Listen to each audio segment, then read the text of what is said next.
Hey y'all, welcome back. Today we are doing an apartment renovation. We are here in 910 Medina Studios, which I think is one of the smaller apartments that came with San Myshuno. Definitely not the smallest, but it is kind of cozy, kind of small. Anyway, I've seen many people turn this apartment into a sort of loft, so I wanted to do the same thing today. And I had a lot of fun. I really like the way that this turned out. It's very colorful, very like yellow, orange, pink. So I started with this rug, which is basically the inspiration for the whole build, but it's from Pastel Pop. It's really, really cute. It's got like daisies and strawberries on it and some bright yellow flowers. So that's definitely the inspiration for the whole thing. But yeah, working on a little living area here by the front door. And speaking of front doors, I don't like the front door in this apartment. It doesn't fit the color scheme. It's kind of like reddy brown, and I definitely would have preferred like a white front door.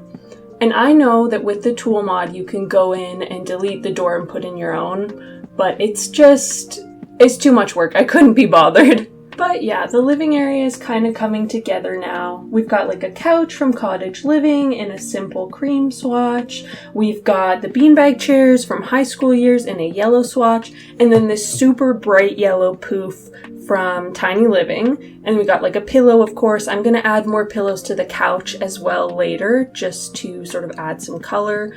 And then here I am attempting to make a gallery wall.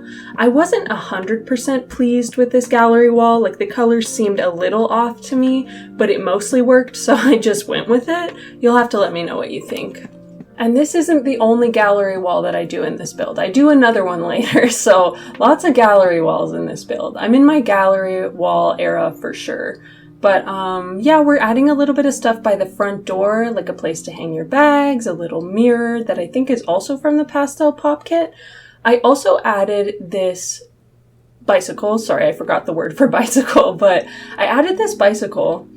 And I think in like being realistic, if you lived in an apartment, you would probably have some space in the parking garage to keep your bike. You probably wouldn't need to bring it all the way upstairs to your apartment.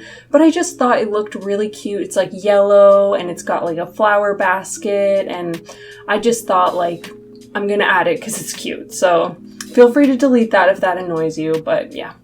Also added a little easel. Always good to have a little skill building. And now we are moving on into the kitchen. So by now you're probably getting a feel for the color scheme. It's very, very bright, very yellow, very orange, very pink. I think I've said that a lot already, but funny story. I was driving with my sister-in-law. We were going on a little road trip, and I was telling her about this build that I was making, and I told her it's very bright, like sunshiny colors, and she was like, you should add a contrasting color because that's super important to make your builds look good.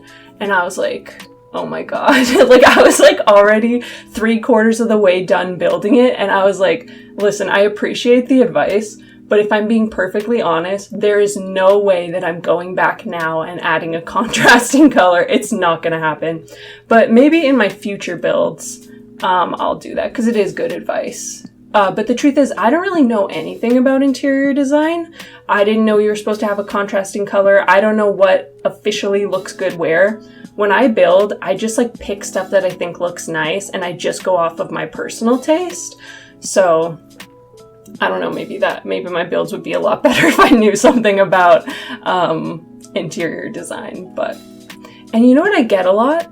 I get from my friends and my family when they find out that I do this, that I have like a little building channel, they always tell me like, oh, you should be an interior designer. And I'm like, first of all, when I build in The Sims, I can add and delete and try things out and trial and error like 1,000 times and it's fine. I could not do that in real life interior designing. Like, you can't just, like, pick a furniture, buy it, spend the money on it, and then be like, this doesn't work, let's get rid of it and buy a whole new set of things. Like, you don't just get your money back like you do in The Sims, and I think people don't understand exactly how much trial and error I go through when I'm building. Like, I will, like, add and delete stuff. You don't really see it in this video, because for this video, what I did is I built this apartment off camera, because I wasn't thinking I would make a video with it.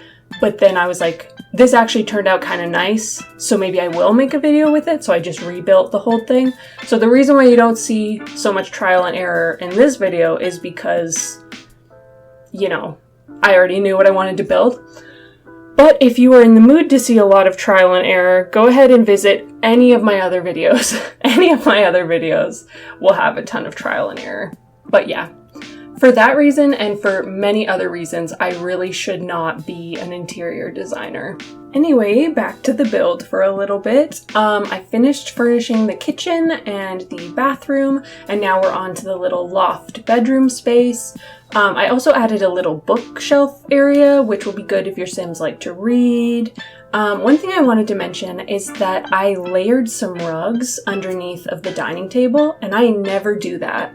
I thought it was cute in this space though, because I just wanted a lot of color. So I wanted like 2 rugs, double the color. And I'm doing it again here. So definitely out of character for me. Let me know, should I do that more? Is it cute? Is it ugly? Let me know. I should probably mention that the bed here is from Seasons, I believe, and I'm adding some base game pillows to it to just add a bit of color. The curtains I think are super pretty as well. If I'm not mistaken, those are from Dine Out. Either Get to Work or Dine Out, or maybe something else. I don't know. Maybe a secret third option. But I did a little gallery wall above the bed as well. And now I'm adding a little desk space in the corner here with a little guitar, a typewriter, lots of clutter. I think it's really cute. I forgot to put anything above it. It's just like a blank wall. So later off camera, I do go in and add some posters from, I think, high school years. And I think it just makes it a little bit cuter. I should also say this apartment is on the gallery. Go ahead and search the hashtag Olichia or Olichia Sims and you should be able to find it. The only thing is it's not lofted. I don't think you can upload platforms to the gallery. I could be wrong, correct me if I'm wrong, but I couldn't figure out how to do it. So you have to go in and add the loft space yourself if that's what you want to do. Like, you have to add the platform. But anyway, adding some last minute like little decor pieces, another guitar. I also try and add a skateboard using this like wall decor piece from Parenthood. So even though there's no real gameplay for it, you could pretend that your Sim really enjoys skateboarding. I don't know. Anyway, thank you so much for watching. Bye.